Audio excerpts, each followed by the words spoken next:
The call came on a Tuesday morning, right when I was sitting at my kitchen table grading a pile of math papers. It was a number I didn't recognize, a Dallas area code but not saved in my phone. I almost let it go to voicemail.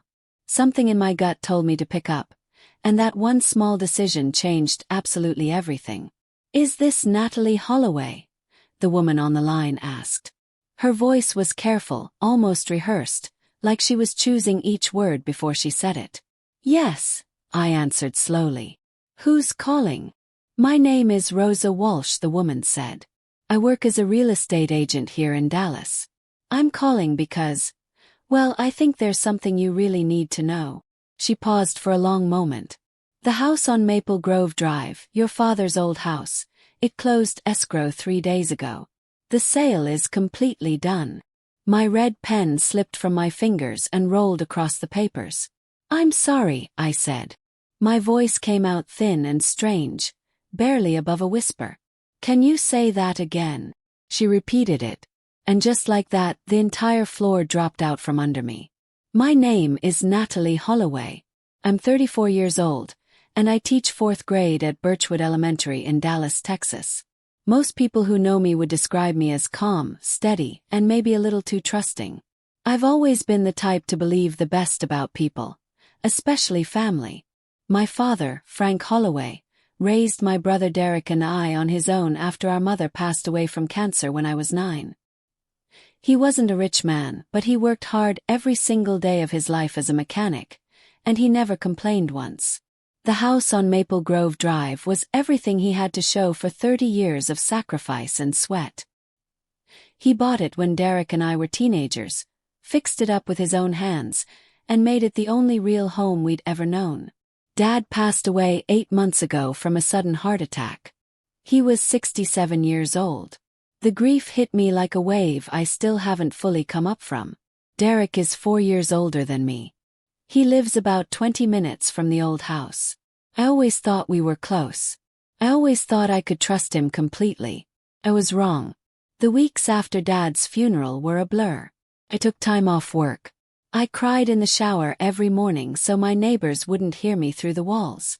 I drove to the house on Maple Grove 3 times just to sit in the driveway and feel close to him again. Derek handled most of the arrangements. He said it was because he lived closer and had more flexibility in his schedule. At the time I thought that was kind of him. Looking back, I believe he had very different reasons. Dad had a will. We all knew he had one because he told us about it at Christmas dinner 2 years before he died. He was very clear about what he wanted. The house would be split equally between Derek and me. It wasn't a complicated situation. There were no other relatives, no debts on the property, no disputes. It was simple. Or at least that's what I believed. After the funeral, Derek told me the estate was still being processed, and that the lawyer would reach out when things were ready to move forward. I nodded, trusted him completely, and went back to my apartment, my students, and my grief. That was my first mistake. The estate lawyer's name was Mr. Ellis. Dad had hired him years ago to draw up the will and handle the legal paperwork on the Maple Grove property. I had never spoken to Mr. Ellis directly. Dad always dealt with him personally, and after he passed, Derek told me he was staying in contact with the office. I asked Derek once, about 3 months after the funeral, whether we should start thinking about the house. What were we going to do with it? Would we sell it? Would one of us move in? Derek was vague every time. He said things like, "We'll figure it out soon," and "Don't worry, I've got it handled." I let it go each time. Looking back now, I can see how each of those vague answers was a door being slowly closed in my face. But I didn't see it then. I was grieving deeply, and grief has a way of making you blind to things you would normally notice right away. I trusted Derek because he was my big brother and we had both just lost our father. I thought that shared pain made us equal partners in whatever came next. It never once crossed my mind that he was already making plans completely without me. About 5 months after Dad died, I started noticing small things about Derek's behavior that didn't sit right with me. He stopped answering my calls as quickly as he used to. When we did talk, he kept the conversations short and steered away from anything related to the house or the estate. One Sunday, I suggested we meet at Maple Grove to go through Dad's belongings together. Old photos, tools, furniture. And Derek said he was too busy and that we should do it another time. We never did it another time. He also seemed nervous whenever I brought up Mr. Ellis's name. His voice would tighten just a little, and he'd change the subject almost immediately. Once, I asked if he had spoken to the lawyer recently about the estate timeline, and Derek snapped at me. He said I was being impatient and that these things take time. Backed off. But something settled at the back of my brain, small and uncomfortable, like a pebble stuck in your shoe that you can't quite reach. I didn't know what it was yet. I just knew that my brother, the one person I had left in the world, was hiding something from me. I just had no idea how much. Rosa Walsh's call didn't come out of nowhere, even though it felt that way at first. She explained that she had been the buyer's agent on the Maple Grove sale, the person who helped the purchasing couple close the deal. She said she had found my name while doing her own background research on the property history, and in good conscience, she couldn't stay quiet about what she'd found. I saw that the property was jointly inherited, she told me. I assumed both heirs had agreed to the sale. But the more I looked into it, the stranger it felt. Hope I'm wrong. But I thought you deserved to know the truth. She was not wrong. I thanked her genuinely. I wrote down every detail she shared. The sale price, the closing date, the name of the title company that handled the transaction. I kept my voice steady and calm while we talked, but the moment I hung up the phone, my hands started shaking badly. $247,000. That's what the house sold for. And not a single cent had come my way. No phone call. No request for my signature. No conversation of any kind. Just silence from my brother, while he cashed in on our father's legacy alone. I did not call Derek right away. I knew that if I did, I would say things in anger that I couldn't take back, and I needed to be smart about this. I needed to understand exactly what had happened before I made any move at all. I spent all of Tuesday evening doing research. I pulled up the county property records online. They're public record in Texas, and anyone can search them freely. I typed in the address for Maple Grove Drive and held my breath while the page loaded. The results appeared slowly, but they appeared. The house had been sold 11 days before Rosa's call. The seller listed on the deed was Derek Allen Holloway, my brother alone. My name was nowhere on the transfer document. According to the public records, the sale had gone through a company called Cornerstone Title Group, and the proceeds had been transferred to a single account. My stomach turned over hard. I stared at the screen for a very long time. How was this even possible? The will clearly stated we were equal inheritors. How had Derek managed to sell a property that was supposed to belong to both of us, without my knowledge, without my consent, and without my signature? That question kept me awake for most of the night. By Wednesday morning I had a plan. I wasn't going to blow up at Derek. I wasn't going to post anything online or call anyone in the family. I was going straight to the source. Mr. Ellis, the estate lawyer who had handled Dad's will from the beginning. I called his office at 8:05 in the morning. The receptionist told me he had an opening at 2 o'clock that afternoon, and I took it without hesitation. I drove to his office downtown with shaky hands and a knot in my throat that wouldn't quit. I had printed out the property records I found online and brought them inside a plain manila folder. I also brought a small notebook where I'd written down everything Rosa Walsh had told me, word for word, so I wouldn't forget anything. When Mr. Ellis called me back to his office, I found a quiet man in his 60s with wire-rimmed glasses and an impressively neat desk. He shook my hand and asked me to sit down. I placed my folder on his desk and said, "I'm Natalie Holloway. Frank Holloway was my father, and I believe my brother just sold our shared inheritance without ever telling me." Mr. Ellis looked at the folder. Then he looked at me, and his expression told me absolutely everything. Mr. Ellis asked me a series of quiet, careful questions. Had I signed any documents related to the estate?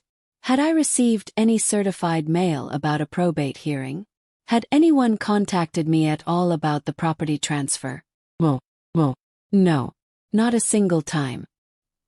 He folded his hands on top of his desk and was silent for a long moment. Then he opened a filing cabinet beside his chair and pulled out a folder with my father's name on the tab. He spread the documents out slowly, one by one.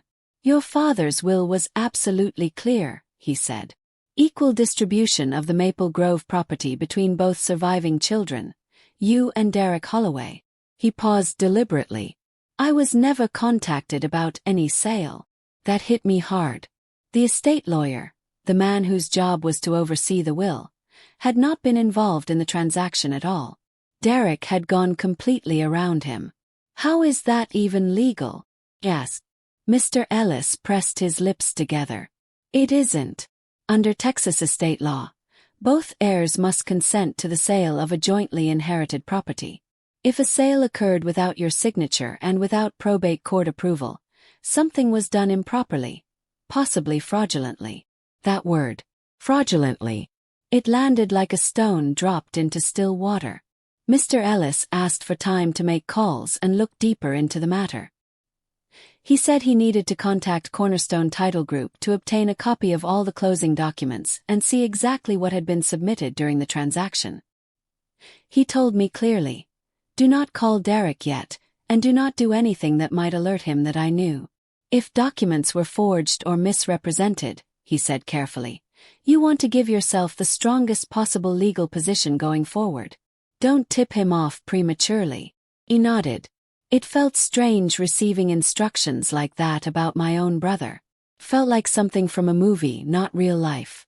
But I listened carefully. Before I left, Mr. Ellis handed me his direct phone number and promised he would call me within 48 hours. He also told me that if the fraud was confirmed, I had strong legal standing to challenge the sale and recover my share of the proceeds. I walked to my car in the parking garage and sat in the driver's seat for a long time without starting the engine. The afternoon sun was pouring through the windshield, warm and completely ordinary, like nothing in the world had happened. But everything had happened. My brother had held my hand at Dad's funeral while I sobbed. And he had done this. The 48 hours felt like 48 years. I went to school on Thursday and Friday and tried to be fully present for my students. I smiled at their drawings, listened to their stories, and graded their spelling tests carefully. But every quiet moment dragged me right back to that folder sitting on Mr. Ellis's desk. Derek called me Friday afternoon. I didn't answer. I watched his name blinking on my phone screen and let it ring until it stopped. A minute later a text arrived. "Hey, just checking in. You okay?" I stared at that message for a long time. He sounded completely normal. Relaxed, usual, like nothing was happening anywhere. Either he didn't know I had figured things out, or he was very, very good at pretending. I typed back, "I'm fine. Just busy with school stuff. Simple. Nothing that would raise an alarm." Mr. Ellis called me Saturday morning at exactly 9:47. I was already fully awake. I had barely slept the whole night. "Ms. Holloway," he said. His voice was measured but unmistakably serious. "I've received the closing documents from Cornerstone Title Group. I need you to come in Monday morning. There is something here that you absolutely need to see in person." I was at Mr. Ellis's office by 8:30 Monday morning. He had the documents already spread out across his desk before I even sat down fully. The closing package was thick, probably 30 pages of paperwork total. Transfer of deed, disclosure forms, proof of identity. Mr. Ellis pointed carefully to a specific page near the middle of the stack. It was the consent form. The document meant to confirm that both heirs had agreed to the sale. There were 2 signatures on it. One was Derek's. The other one was supposedly mine. Except I had never signed anything. I had never visited that title company. I had never spoken to anyone connected to the sale. I had never even known the house was listed. Someone had signed my name without me. I studied that signature for a long time. It was a fair attempt, but it wasn't right at all. My handwriting naturally loops slightly to the left. This signature curved the opposite direction. It looked like someone had copied my name from an old document, maybe a birthday card or an old family form, and tried to recreate it from memory. That is not my signature, I said quietly. I know, said Mr. Ellis. That is exactly what I suspected. He paused. Ms. Holloway, what happened here is document fraud. The word fraud followed me around everywhere like a shadow after that meeting. Document fraud. That was a real crime with real consequences attached. Mr. Ellis explained the full situation. In Texas, for a jointly inherited property to be legally sold, both heirs must either sign all closing documents in person with valid identification, or a probate court must formally authorize the transfer. Neither of those things had happened here. Someone had submitted a forged signature in my name to push the deal through. He didn't say Derek's name directly. He didn't need to. We talked about next steps carefully. Mr. Ellis explained he was legally obligated to report what he had found to the appropriate authorities. He also told me that as a rightful heir, I had every right to contest the sale and pursue recovery of my full share of the proceeds, which at half of $247,000 came to $123,500. I sat very still while he talked. I kept my hands folded tightly in my lap because they had started shaking again. What about the buyers? He asked. The couple who purchased the house. Are they in trouble? Most likely not, he said. They acted in complete good faith. This is not their fault at all. He looked at me carefully. But it is someone's fault. After leaving Mr. Ellis's office, I drove home and called the one person I trusted completely. My best friend from college, Tricia. She had been beside me through everything. Mom's passing, graduation, the hard breakup 2 years ago, Dad's funeral. Tricia knew Derek too. She had always liked him just the way I always had. I told her everything from start to finish. She listened without interrupting once, which is one of the things I love most about her in the world. When I finally finished, there was a long, heavy pause on the line. Natalie, she said quietly, you need your own attorney. Someone completely separate from Mr. Ellis. Someone whose only job is to protect you specifically. She was absolutely right. Mr. Ellis had been my father's lawyer. His duty was to the estate overall. I needed someone whose loyalty was only to me. Tricia sent me the name of an attorney she'd heard about through a coworker, a woman named Ms. Pearson who specialized in civil and probate fraud cases. I called that same afternoon and got an appointment for Wednesday morning. I still hadn't said a single word to Derek about any of it. He texted me Tuesday morning, something casual about dinner that weekend. I replied that I was busy. My hands were trembling as I typed it. Ms. Pearson's office was on the 4th floor of a glass building near downtown Dallas. She was around 40 years old, sharp-eyed and efficient, with a no-nonsense handshake and the kind of organized desk that told you she never lost track of a single document in her career. I laid everything out for her. Rosa Walsh's phone call, the property records I pulled online, my meeting with Mr. Ellis, and the closing documents with a forged signature. She read through everything with great care. She asked precise, direct questions. She took her own detailed notes in a small legal pad. When she finished reading, she set her pen down and looked at me directly. You have a very solid case, she said plainly. Forgery of a legal document, sale of jointly inherited property without consent, and potential probate fraud. There's a great deal here. He paused. The real question is what outcome you want most. Do you want the sale reversed? Or do you want your share of the proceeds recovered fully? I had been thinking about exactly that question all week long. I want what belongs to me, I said steadily. Half of the sale price. And I want it on the official record exactly what he did. Ms. Pearson nodded once, like she had expected precisely that answer. Then let's get started, she said. Ms. Pearson filed an emergency motion with the probate court within 2 days of our first meeting. The motion asked the court to freeze the sale proceeds from Maple Grove until the full dispute could be properly reviewed. A judge signed off on it the very next morning. That meant Derek couldn't touch any of that money, not $1, until the court gave its order. It also meant Derek was about to find out that I knew absolutely everything.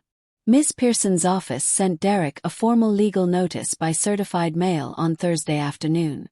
The notice informed him that the sale of the Maple Grove property was being officially contested, that a document forgery allegation had been filed with the court, and that he was required by law to preserve all records related to the estate and the transaction immediately. He called me 6 minutes after the notice was delivered to his door. Answered this time. "Natalie."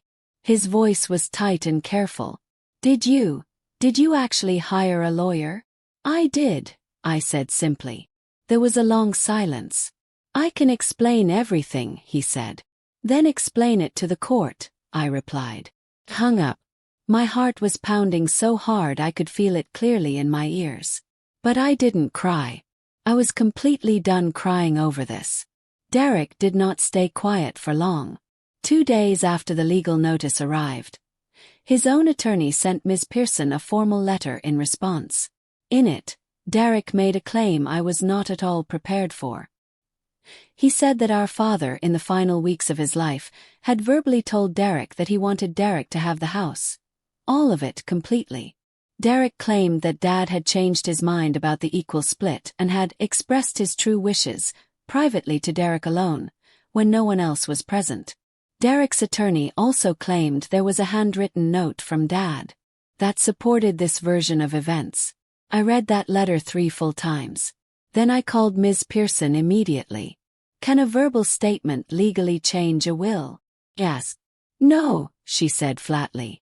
"A will can only be changed through a formal document called a codicil, which must be properly signed and witnessed. A private verbal statement, even if it genuinely happened, carries absolutely no legal weight." He paused. "As for the handwritten note, we will need to examine it closely. A personal note is not a legal document either." "He may have fabricated it entirely," I said. "That is very possible," she said calmly. "Which is exactly why we are going to request a full forensic handwriting analysis." The case was growing larger by the day. The handwritten note Derek presented was only 2 sentences long. It was written on a plain white piece of paper and read, "I want Derek to have the house. It was always meant to be his. Frank Holloway." Ms. Pearson immediately brought in a certified forensic document examiner, a specialist trained to analyze handwriting patterns and ink composition to determine whether something is authentic or fabricated. The examiner received the note along with several confirmed samples of my father's real handwriting, birthday cards, personal letters, and a signed legal document from Mr. Ellis's files. The results came back in 10 days. The note was not consistent with my father's known handwriting. The letter formations were clearly different. The pressure patterns were different. The ink, when chemically tested, showed characteristics inconsistent with the age of the paper it appeared on, meaning someone had written it recently and deliberately tried to make it look old. In other words, it was almost certainly another forgery. I was sitting in Ms. Pearson's office when she read those findings to me, and for the first time in weeks, I felt something sharp and solid rise up inside me. Not fear, not grief. Something stronger. My brother hadn't just stolen money from me. He had used our father's name to try to do it. That was the part that broke me completely open. As the case moved steadily forward, more details began surfacing through the legal process. Ms. Pearson subpoenaed the full records from Cornerstone Title Group, every email exchange, every phone call log, every document shared during the closing process. What we uncovered painted a picture I had not expected at all.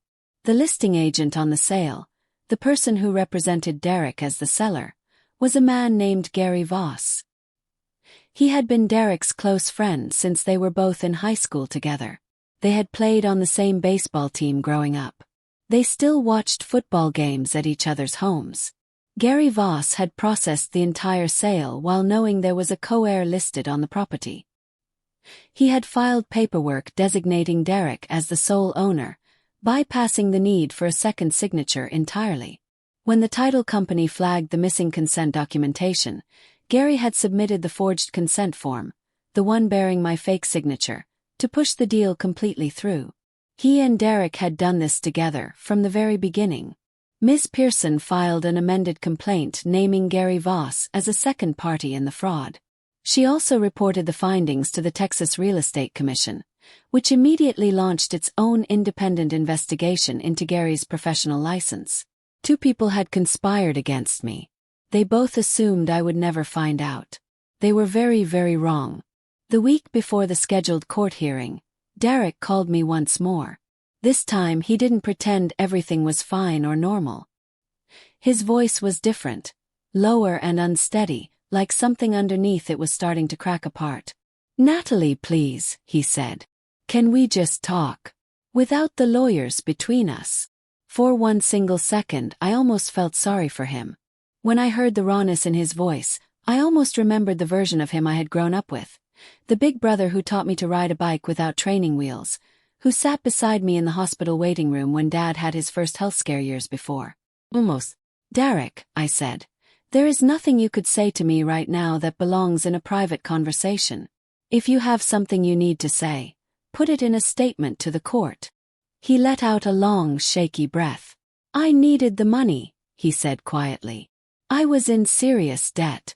I didn't know what else to do. I thought maybe I could pay you back later and you would never find out." "Stop," I said firmly. I kept my voice completely even. "Do not finish that sentence." I ended the call. I sat down on my kitchen floor afterward and just breathed. Not crying. Just holding on to who I was before all of this started. Trying to keep her close. The hearing was scheduled for a Thursday morning at the Dallas County Probate Court. I wore a navy blazer and flat shoes and arrived 20 minutes early with Ms. Pearson walking beside me. Derek was already in the hallway with his attorney when we arrived. He looked like he hadn't slept properly in weeks. Dark circles beneath his eyes, a suit that didn't quite fit right, eyes that slid away from mine the instant we made contact across the room. Gary Voss was not present. His case had been separated into a different proceeding connected to the Texas Real Estate Commission investigation. The judge was the Honorable Judge Walters, calm, direct, and clearly very experienced with probate disputes. She asked both sides to present their positions without extra drama or emotion, which I appreciated deeply. This was a place built for facts, not feelings. Ms. Pearson laid everything out with precision. The original will, the forged consent form, the forensic document report on the handwritten note, the full subpoenaed records from Cornerstone, the clear timeline showing Derek had listed the house just 4 months after Dad's funeral while telling me the estate was still being processed and under control. The judge listened without interrupting once. She took careful notes.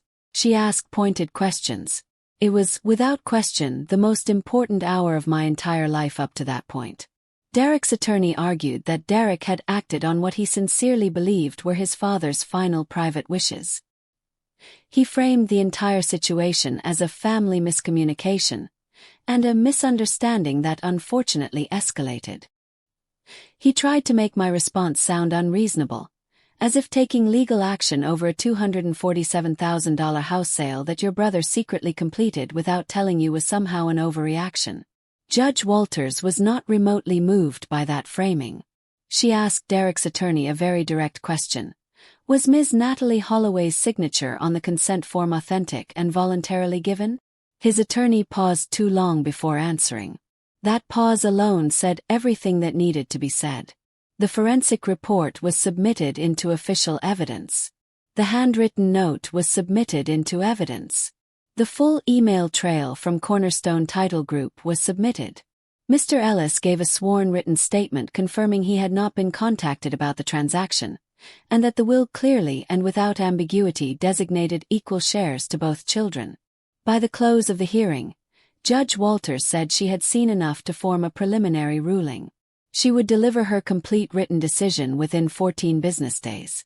I walked out of the courthouse into the bright afternoon sun with Ms. Pearson, and for the first time in months, I managed to take a genuinely full, deep breath. Whatever came next, I had shown up for myself. I had fought. That mattered more than anything. The 14 days passed slowly, but they passed. Judge Walters's written ruling arrived on a Thursday afternoon. Ms. Pearson called me just as I was walking out of Birchwood Elementary after dismissal, my backpack over one shoulder, the happy noise of children echoing through the hallway behind me. "Are you somewhere you can sit down?" she asked. I sat down right on the stone steps outside the school entrance. The ruling found that the sale of the Maple Grove property had proceeded unlawfully. The consent form bearing my signature was officially determined to be fraudulent.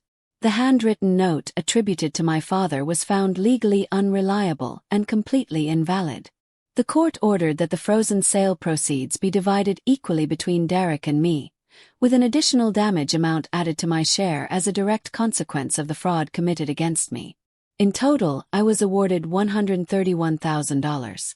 The ruling also included findings related to Derek's legal liability and a formal referral to the district attorney's office to determine whether criminal charges would follow.